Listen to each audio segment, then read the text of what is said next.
दिसंबर है, रात के 9 बज रहे हैं। पटना से मैं भागलपुर आया हूं और जो परिस्थितियां बनी हैं, नए डीजीपी राजविंदर सिंह भट्टी उर्फ आरएस भट्टी 1990 बैच के आईपीएस अधिकारी हैं और इनका जुड़ाव आईपीएस अधिकारी की शुरुआत भागलपुर जिले से की, ट्रेनिंग की शुरुआत भागलपुर के नौगछिया जिला से की, पुलिस जिला से की। भागलपुर जिला में ही नौगछिया आता है। इनकी शुरुआत भागलपुर से हुई, लेकिन कई जब पदभार ग्रहण किया आरएस भट्टी ने राजविंदर सिंह भट्टी ने, तो मैंने देखा कि उनके मस्तिष्क पर कहीं न कहीं चिंता की लकीरें हैं। वह चिंता की लकीरें बता रही थी कि 70 लोगों की मौत हुई है जहरीली शराब से, और विपक्ष इसे मुद्दा बनाया हुआ है। 70 लोग मर गए, माननीय मुख्यमंत्री जी और डीएम और एसपी पर कार्रवाई नहीं हुई। क्या कर रहे हैं के पाठक? अरे बड़ा नाम सुना मैंने पत्रकारिता में कि के पाठक बहुत कड़क है, ये करते वो करते हैं। आपने ये एक्साइज विभाग क्यों बनाया? मुख्यमंत्री जी डीएसपी को हटा दिया, थानेदार को हटा दिया, वो एक्साइज विभाग के मंत्री हैं सुनील कुमार। उनसे पूछिए कि इतने लोगों की मौत हुई, कैसे हुई, कहाँ लापरवाही हुई? के पाठक एक सीनियर आईएएस अधिकारी हैं, उनकी चुप्पी बताती है कि वह फेल हो गए हैं और विफल साबित हो गए वह शराब के मामले में। मुख्यमंत्री नीतीश कुमार ने जितना भरोसा कर उनको जो महत्वपूर्ण जिम्मेदारी दी, उसमें के पाठक साहब आप पूरी तरह विफल दिख रहे हैं। आपके पास जवाब देने के लिए कोई सवाल, कोई जवाब, कोई आंसर आपके पास नहीं है। खाली पुलिस के माथे पर आ जाता है। डीएसपी को हटाओ, थानेदार को हटाओ, अरे एसपी को हटाइए, डीएम को हटाइए। छपरा में 70 लोगों की मौत हो गई। देश के बड़े बड़े चैनल पर ये खबरें चल रही है और मैंने देखा कि डीजीपी ने योगदान दिया 7:45 पर कल, और बहुत आईपीएस अधिकारी से मिले, लेकिन जाते जाते मैं अपने अनुभव के हिसाब से मैंने देखा अमृत राज को बुलाया, मद्य निषेध के आईजी को बुलाया, तो मुझे लगा कि सीएम की पहली प्राथमिकता है शराबबंदी। 47 बिक रहा है, हथियार बिक रहा है, बम बिक रहा है, सभी पकड़ा रहा है, लेकिन ये शराबबंदी कर दी मुख्यमंत्री जी। और सिर्फ पुलिसकर्मी को आप दंडित करते हुए आईएएस अधिकारी पर आप कार्रवाई नहीं कर रहे हैं। के पाठक साहब से पूछिए कि वो क्यों बने अपर मुख्य सचिव है वो, और एक्साइज विभाग जो आपने बनाया इसको बंद कर दीजिए। इस विभाग का क्या काम है? जब पुलिस को ही सस्पेंड करना है, पुलिस पर ही सारा आरोप लगाना है और पुलिस ही विभाग सब कार्रवाई करेगा, तो एक्साइज विभाग को बंद कर दीजिए, खत्म कर दीजिए। बेकार इतना पैसा बर्बाद हो रहा है, इतने कर्मचारी विभाग में, बड़े बड़े अधिकारी एक्साइज विभाग में काम कर रहे हैं, सब बेकार है। 70 लोग मर गए, चलिए हटा दीजिए। दूसरी सबसे अहम खबर है, ये खबर कोई पटना का, बिहार का अभी तक कोई सिंगल चैनल नहीं चलाया है।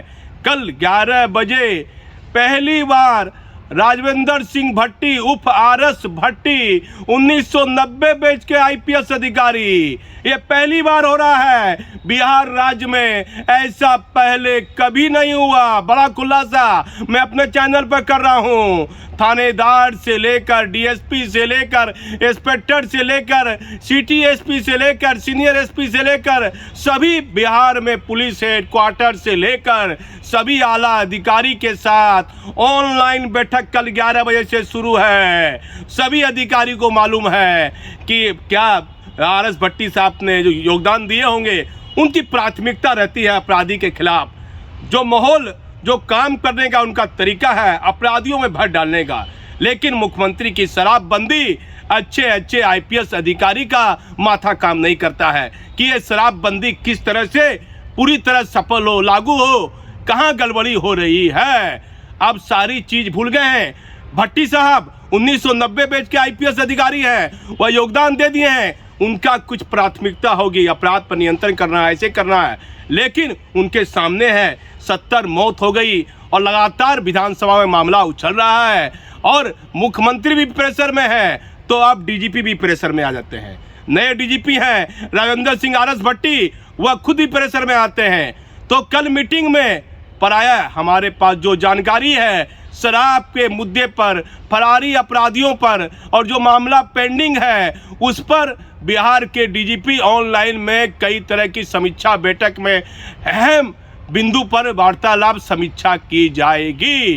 ये बड़ा खुलासा है। अभी तक किसी चैनल ने ये नहीं बताया है कि कल मतलब बुधवार मतलब 21 दिसंबर को बिहार के डीजीपी राजविंदर सिंह भट्टी उर्फ आरएस भट्टी की ऑनलाइन बैठक सभी थानेदार के साथ बिहार हेडक्वार्टर, बिहार के सभी जिले में जितने बड़े पुलिसकर्मी हैं उनके साथ ऑनलाइन बैठक है। कई महत्वपूर्ण बिंदुओं पर समीक्षा होगी। लेकिन जब डीजीपी साहब जाने लगे, भट्टी साहब चले गए, तो एक ड्राइवर मुझे मिल जाता है अचानक रात में पुलिस हेडक्वार्टर में। कहता है बड़ी खबर आप पुलिस का चलाते हैं। देखिए हम लोग ड्राइवर हैं, मैं तो हेडक्वार्टर में हूं, लेकिन थाना में स्थिति है कि जो पुलिस का ड्राइवर है थानेदार उससे गाड़ी ड्राइव नहीं करवाता है, प्राइवेट ड्राइवर रखता है। क्या कौन चीज लिए प्राइवेट ड्राइवर रखता है? वसूली के लिए? क्या भ्रष्टाचार के काम में लिप्त रहने के लिए? मुझे पुलिस हेडक्वार्टर में एक बुजुर्ग ड्राइवर ने कहा आपकी खबर पुलिस विभाग देखता है, नए डीजीपी आए हैं, ये मुद्दा कोई नहीं उठाएगा। भट्टी साहब मालूम कीजिए पूरे बिहार में जितने भी थाने हैं वहाँ सरकारी होमगार्ड ड्राइवर छोड़ दीजिए, पुलिस विभाग का सिपाही ड्राइवर छोड़ दीजिए, कितने प्राइवेट ड्राइवर थानेदार रखते हैं। और थानेदार प्राइवेट ड्राइवर क्यों रखते हैं? उनसे क्या कराते हैं? क्या इससे भ्रष्टाचार को बढ़ावा नहीं मिल रहा है? अब बिहार के मुख्यमंत्री नीतीश कुमार जी आरएस भट्टी को काम करने दीजिए। ये शराब का फैसला यदि आपको इसमें महत्वपूर्ण निर्णय लेना है तो डीएमएसपी को सस्पेंड कीजिए। 70 लोगों की मौत हो गई। मुख्यमंत्री जी मुआवजा दीजिए या ना दीजिए, आपने जो स्पीच दिया कि जो शराब पिएगा वो मरेगा ही, इस बात को आप दूसरी तरफ से रखते। एक रिटायर्ड आईएएस ने कहा कि जो 47 बेचता है, बम से आदमी को मारता है, क्या उसे अपराधी को मुआवजा मिलता है?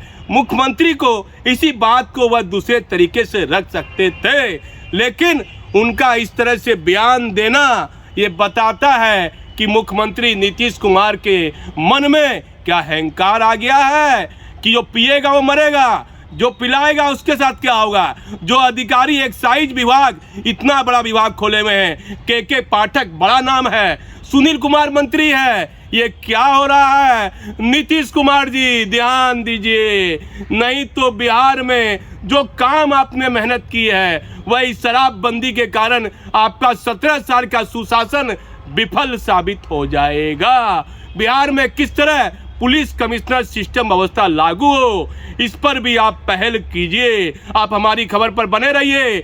नए डीजीपी आरएस भट्टी क्या क्या करते हैं, मेरी प्रत्येक उनकी बताया जाता है अपराधियों के खिलाफ बड़ी कार्रवाई करेंगे, लेकिन उनके सामने जहरीली शराब से 70 लोगों की मौत हुई है। वह मुद्दा उनके दिमाग में चल रहा है, कहाँ कौन कौन लोग गलती किए हैं। पुलिस विभाग के पास बहुत काम रहता है।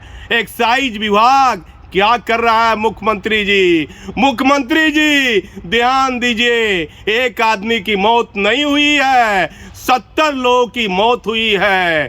कार्रवाई कीजिए, वहां के डीएम और एसपी पर कार्रवाई कीजिए। मैं भागलपुर से दीपक नौरंगी।